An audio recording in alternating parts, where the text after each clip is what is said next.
hurts, burns. That's part of the procedure. I did it before. It's same things. It feels the same. So kind of expected this will happen again. Yeah. It wasn't this hot at the time though, but the heat kind of makes it worse.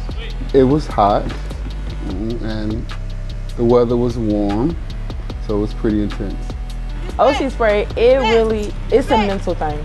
I want to say, in your head, it's burning, but in reality, you can go through it.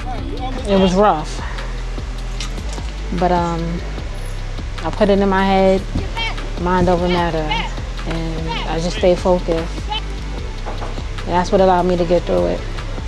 The hardest part was the cuffs, because I couldn't get the one part over the man's wrist and I didn't want to open my eyes. But that part and seeing where you're going. Getting sprayed, that was like the hardest. Everything else was just, once you got the spray on your face, you just went through the obstacle and that was it. But the hardest was just actually getting the spray on your face and having to open your eyes. I think the anticipation of it from the beginning and like leading up to it, you just have talked about it all day for the last few days. So I think a lot of people got worked up just anticipating the actual moment. But once it was showtime, it came and went. A lot of stuff went through my mind. For me, it became a fight or flight. I'm gonna just say it became a fight or flight because I knew I couldn't see. So now I'm listening to voices to like carry me through. So once I heard my partner clapped, I just followed the sound to wherever he was.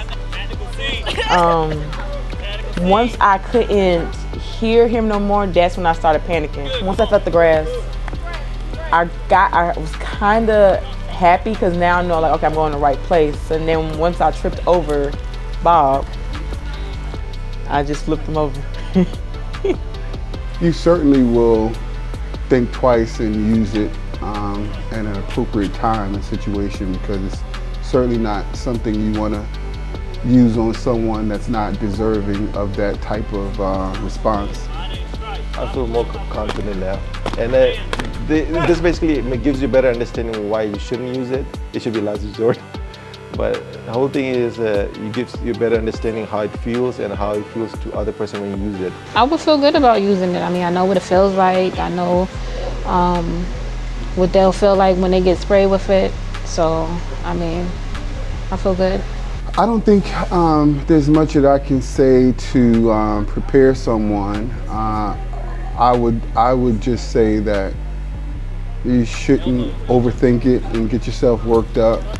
Try to breathe. Certainly you want to open your eyes, because the longer you keep your eyes closed, once you open them, it's a lot more pain in the eyes. But if you've gotten to this point, you can certainly get through the last day. So that's motivation enough. Stay calm throughout the whole situation. Stay calm, have a positive mindset. Don't freak out like I did. I was gonna throw it in there. Don't freak out. And just take your time. It's not a rush. You're gonna get through it. You're gonna get through the process. Try to motivate each other, it helps, because sometimes you hear that voice in the back which helps you guide you through your way. Sometimes you get lost and become tunnel vision and you're not focused. So it's all about being focused, stay on the goal. Sometimes cheering your team, motivating them, it helps a lot.